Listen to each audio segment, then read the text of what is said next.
어쨌든 간에 금융위기 같은 그 위기가 오지 않을까 하는 게 지금 많은 분들의 걱정이라는 거죠. 세계 경제 위기가 오지 않을까. 940조에서 지금 1000조가 넘어가고 있다는 거죠. 실물 자산에 갈 수 있는 자금들이, 대기 자금들이 늘고 있다는 게 지금 집값이 또 올라가지 않을까 하는 장대장 TV의 장대장입니다. 자, 오늘 한국은행에서 0.5% 금리 인하를 했습니다. 자, 이거 시장에서는 빅컷이라고 지금 표현을 하는데 말 그대로 크게 줄였다. 크게 줄였다는 것은 우리가 일반적으로 금리를 올리거나 내릴 때 0.25%를 한 단계로 보고 내리거나 올리는데 0.5%를 두 단계를 내렸다. 최근에 3월 초에 미국에서 미국 연준이 0.5%를 내림으로써 바로 빅컷이라는 표현을 했는데 불과 열흘밖에 안 됐는데 오늘 무려 1%를 내렸습니다. 자, 거의 한 2주 만에 1.5%를 미국이 금리를 인하를 했습니다.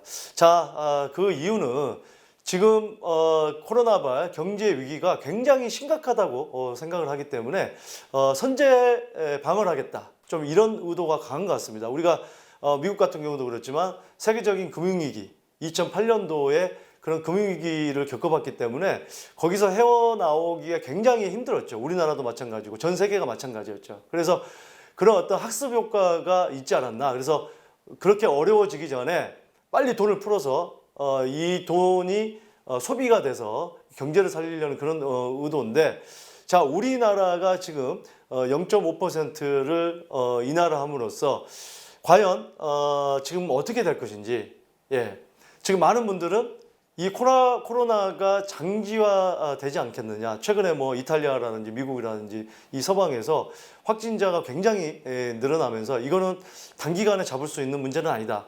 그래서 분명히 어떤 그 경제 위기가 온다. 그래서 뭐 현금 확보를 지금 많이 하려는 그런 현상도 일어나고 있는데, 또 반대 입장에서는 금리 인하를 하면 실물 자산인 그 중에서 가장 안정적인 자산이 부동산 가격이 또 뛴다. 자, 과연 어떻게 될지 지금 그 어느 때보다도 굉장히 궁금해하고 어떻게 될지 지금 많은 분들이 촉각에 어떤 귀를 기울이고 있는 것 같습니다. 자, 그 부분에 대해서 여러분들과 함께 살펴보도록 하겠습니다. 자, 금리가요. 우리나라가 이 바로 가운데 중간에 있는 이 녹색이고 바로 파란색이 미국입니다. 위에가 중국인데 지금 보면은 2008년도에 지금 거의 우리나라 같은 경우도 굉장히 금리가 높았죠. 5%고. 자, 미국은 4.8%에서 쭉 떨어뜨렸죠. 이 시기에.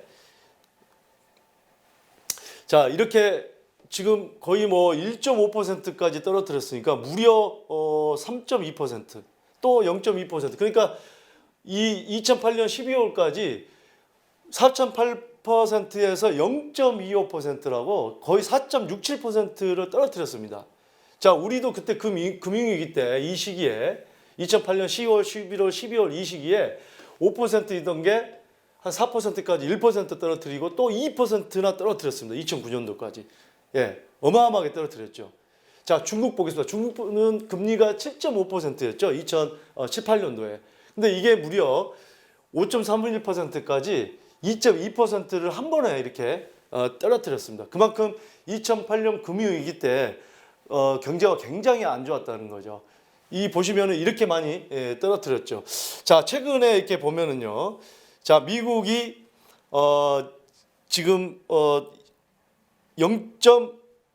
1.5%죠. 그러니까 이 파란색인데 두 개 합해서 거의 1.5% 떨어뜨려서 지금 현재 거의 제로금리, 0에서 0.25%까지 제로금리까지 왔고요. 자, 우리나라 같은 경우는 1.2%에서 오늘 0.5%를 떨어뜨려서 0.75%로 왔습니다.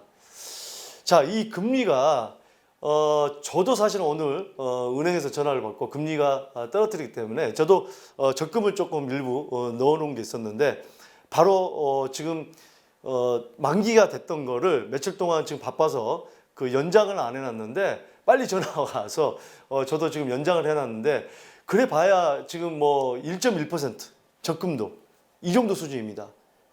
자, 내일부터는요 0.9% 이렇게 내려갈 거예요. 자, 일반 예금은 어떻습니까? 0.5, 0.3, 뭐 사실상 은행에 넣어놔봐야 아무런 의미가 없다는 거예요.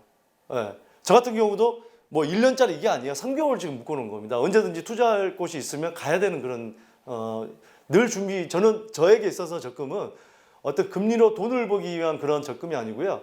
늘 부동산 투자하기 위한 하는 곳이 바로 저한테는 적금입니다. 그래서 그만큼 지금 금리가 제로금리 시대에 이미 접어들었다. 이렇게 볼 수가 있는데 이건 이제 우리나라 경제뿐만이 아니라 세계 경제는 중국이고 미국이고 모두가 연관이 되어 있다. 이제는 글로벌 시대입니다. 그래서 수입하고 수출하고 이런 게 서로 연관이 되어 있기 때문에 한쪽이 뭐 반대로 가기에는 쉽지 않은 그런 경제 지금 구조가 되어 있는 거죠.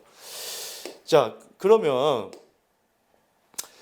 경제 성장률을 보겠습니다. 우리가 경제 성장률이 안 되는 상황인데 어떻게 집값이 올라가느냐, 경제 성장률이 하락하는데 어떻게 집값이 올라가냐, 이렇게 지금 얘기하는 분도 많은데 한번 보겠습니다.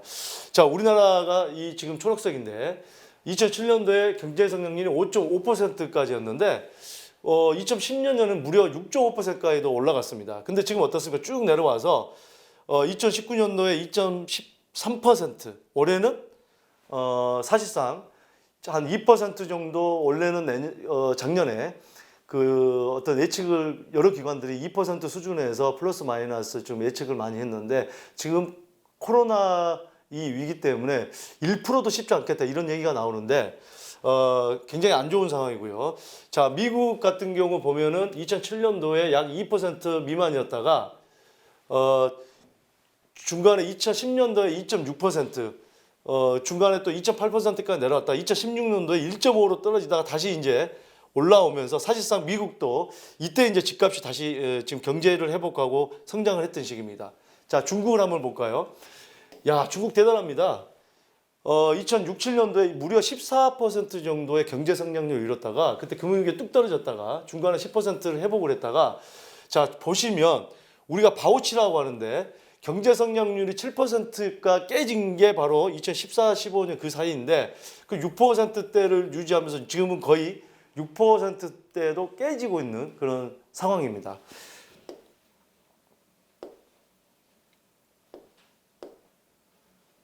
자, 이 지금 보면은요, 금리랑 이 GDP, 그 다음에 집값, 금리랑 GDP는 경제 성장은 거의 비슷하게 갑니다. 경제 성장률이 작아지니까 자꾸 돈을 풀어서 금리를 낮춰서 여러 가지 내수라든지 유동 자금이 많게 만드는 게 거의 비슷하게 가는 거고, 자, 집값은 우리나라 집값 어때서 반대로 올라갔죠. 자, 이게 이제 경제 성장률이 된다고 해서 높게 간다고 해서 집값이 오르는 게 아니라는 거죠. 이거는 미국도 마찬가지고요. 중국도 마찬가지입니다. 집값이 최근에 다 같이 올랐으니까요. 예. 그래서 이런 부분. 그렇다고 한다면 금리가 낮추니까 집값이 오르는 게 아니냐 이렇게 생각하시는 분들이 그래서 많다는 거예요. 그러니까 금리를 낮추면 부동산이라든지 금이라든지 뭐 이런 쪽 어떤 그 현물에 실물 자산에 많은 돈이 가는 거는 사실입니다. 예. 근데 어쨌든 간에 금융위기 같은 그 위기가 오지 않을까 하는 게 지금 많은 분들의 걱정이라는 거죠. 세계 경제 위기가 오지 않을까. 자, 미국 같은 경우도 자, 이 지금 미국은 사실상 우리나라보다 굉장히 지금 낮은 0.2%를 오랫동안 근 한 10년 가까이를 0.25% 제로금리를 사실상 유지를 했습니다. 우리나라보다 훨씬 낮은 어떤 금리를 유지를 했었는데 최근에 경제가 회복이 되면서 인상을 계속 했었죠. 그래서 사실 올해도 미국이 금리를 3차례 인상할 것이다. 뭐 작년까지만 해도 그렇게 예측을 했습니다. 그래서 우리나라도 금리를 인상해야 되는 게 아니냐. 그래서 금리를 인상하게 되면 가계부채, 그동안 대출을 받았던 그 자금 해소하는데 여러 가지 어려움이 있지 않겠느냐. 그게 바로 어떤 주택담보대출의 뇌관이 돼서 집값이 떨어지지 않겠느냐. 이런 걱정을 많이 했었는데 반대로 지금 가고 있다는 거죠. 자, 그래서 GDP와 금리가 이렇게 비슷하게 가고 있는 모습을 여기서도 볼 수 있을 것이고요. 중국도 마찬가지입니다. 자, 이 경제 성장이 내려가면서록 금리도 이렇게 내려가서 계속 돈을 푸는 이런 어떤 그래프를 볼 수가 지금 있을 겁니다. 자, 그렇다고 한다면 현재 지금 올해만 들어서도 작년부터 2019년부터 이 지금 현금 통화라든지 요구 불예금이라든지 여러 가지 MMF라든지 이런 부동자금, 이 부동자금이라는 것은 언제든지 지금 유동자금으로 흘러갈 수 있다는 거죠. 밖에 뭐 부동산이라든지 이런 자금들이 이게 이제 940조에서 지금 1000조가 넘어가고 있다는 거죠. 이 지금 작년부터 꾸준히 바로 이 언제든지 부동산이나 어떤 실물 자산에 갈 수 있는 자금들이 대기 자금들이 늘고 있다는 게 지금 집값이 또 올라가지 않을까 하는 그 여러 가지 또 예측이 되는 거죠. 자, 그래서 제가 지금 말씀을 드렸습니다만 여러 가지 굉장히 지금 경제가 안 좋은 상황 속에서 이 금리를 인하했는데 그러면 이 무게추는 어디로 갈 것인가? 이게 지금 가장 궁금한 겁니다. 자, 결론을 좀 정리를 해보자면 자, 코로나와 세계 경제 위기가 장기화될 가능성이 큽니다.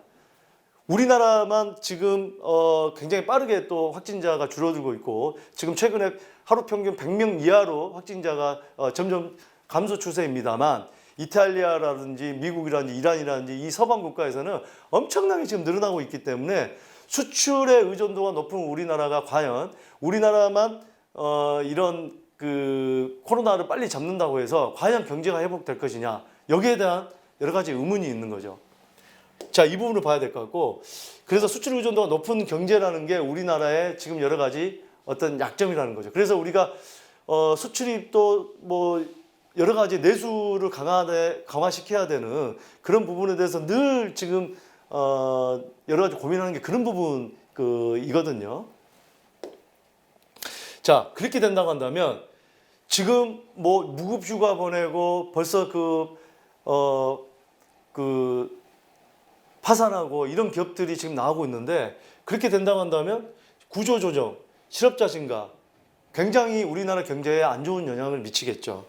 자, 반면에 이 조금 전에 말씀을 드렸지만 이 부동자금이 증가하고 초저금리라는 게 이 돈들이 그럼 과연 어디로 갈 것이냐? 부동산 어떤 부동산이 지금 계속 오를 것이다. 그 돈이 부동산으로 갈 것이다 하는 분들의 여러 가지 주장은 부동자금이 증가함으로써 초저금리인데 이 돈이 어디로 갈 것이냐? 그냥 은행에 넣어놓을 것이냐? 이런 얘기입니다. 예.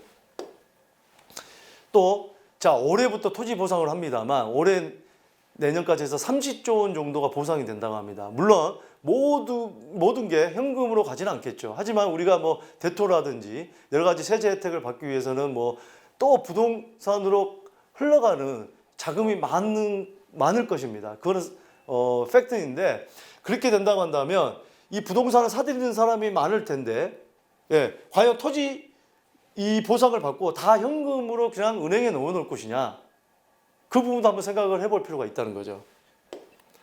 자, 서울의 주택담보대출 우리가 이제 가계부채가 여러 가지 파산하고 나서 가계부채가 위험해져서 부동산이 폭락할 것이다 이런 얘기들을 하는데 사실상 우리는 이걸 대비해서 2008년 금융위기를 한번 겪어봤기 때문에 최근에도 정부에서 계속 LTV DTI 조정 대상 지역 뭐 투기과열지구 투기지역 LTV DTI를 갖다가 조여놨기 때문에 과연 여기까지 영향을 미칠 것이냐 이런 부분도 우리가 한번 생각을 해볼 필요가 있겠죠.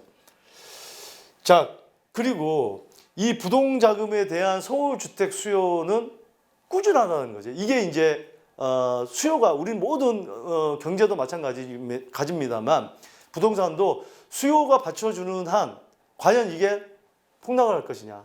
서울은 적어도 서울만큼은 그런 부분이죠. 그래서 여러 가지 이런 영향으로 볼 때 세계 경제의 위기가 되는 건 지금 그 부분에 대해서 고민해야 될 부분은 확실한 것 같습니다. 정말 지금은 결정하기 쉬운 상황은 아닌 것 같아요. 특히나 여러 채를 사놓고 대출을 많이 받은 그런 분들, 특히 이 신도시에 있는 이런 어떤 주택들을 많이 가지고 계신 분들은 거기는 좀 많은 위험이 있지 않을까. 투자자들이 정말 많이 몰려든.